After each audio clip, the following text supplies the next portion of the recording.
कलयुग में इतने मतांतर कैसे प्रचलित हो गए? भगवान की इच्छा है। क्यों? क्योंकि भगवान ने कलयुग में अपनी सारी शक्ति अपने नाम में रख दी। तो भगवान ने विचार किया कि भाई नाम में हमने अपनी सारी शक्ति रख दी, सारा ऐश्वर्य माधुर्य नाम में छिपा दिया। अब बोले जब आसुरी वृत्ति का व्यक्ति जब नाम जपेगा, शक्ति तो उसको भी मिलेगी, उसके भीतर भी शक्ति विकसित होगी। अब वो क्या करेगा? वो अपनी शक्ति का दुरुपयोग दूसरे को कष्ट देने में करेगा।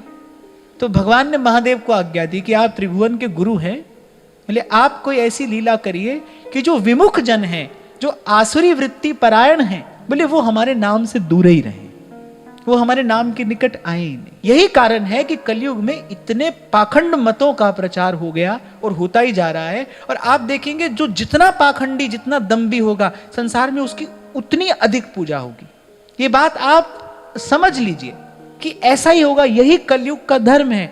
जो जितना पाखंडी होगा, जो जितना अपना प्रदर्शन करेगा, जो जितना अपने आप को पूज्य, अपने आप को श्रेष्ठ दिखाएगा, संसार में उसकी उतनी अधिक पूजा होगी। ऐसा तुलसी बाबा ने मानस में भी लिखा है, भगवान वेदव्यास ने श्रीमद् भागवत में भी लिखा है। बोले यही कलयुग का धर्म है। प्रसिद्ध होना है, खूब पाखंड करो, किसी को भभूति दो, किसी के सर पे हाथ रखो, किसी को झाड़ फूक करो। देखो संसार की भीड़ आपके पीछे चल पड़ेगी। क्यों? क्योंकि कलयुग का धर्म है, भगवान की हुई ऐसी व्यवस्था है। महादेव ने सब मंत्रों को कील दिया। क्यों? संतों ने कहा है कि भाई नाम जपिए, राम सिमर यही तेरु काज है। क्योंकि जितने भी मंत्र हैं महादेव ने सबको कील दिया।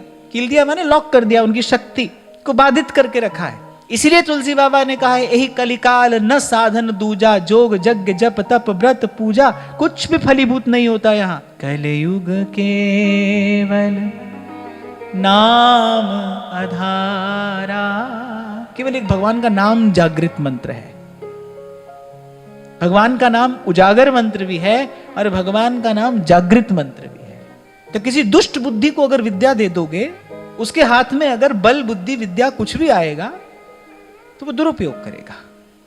क्यों भगवान बार बार देवताओं का साथ देते हैं, सहयोग करते हैं? क्योंकि दैवी शक्तियां सृष्टि के विकास में सहयोगी होती हैं। अब ऐसे तो देवता भी भगवान से उत्पन्न है, असुर भी भगवान से उत्पन्न है। भगवान उनके साथ छल करके देवताओं का साथ क्यों देते हैं? क्योंकि दैवी शक्तियां सहयोग करती हैं। दैवी शक्तियां सृष्टि के विकास में सहयोगी हैं, वो किसी के सुख का कारण बनती है। दैवी शक्ति परमार्थ में लगती भी है, आपको लगाती भी है। आसुरी वृत्ति, आसुरी शक्ति स्वार्थ में ही लिप्त रखेगी, स्वार्थ में ही लगाएगी।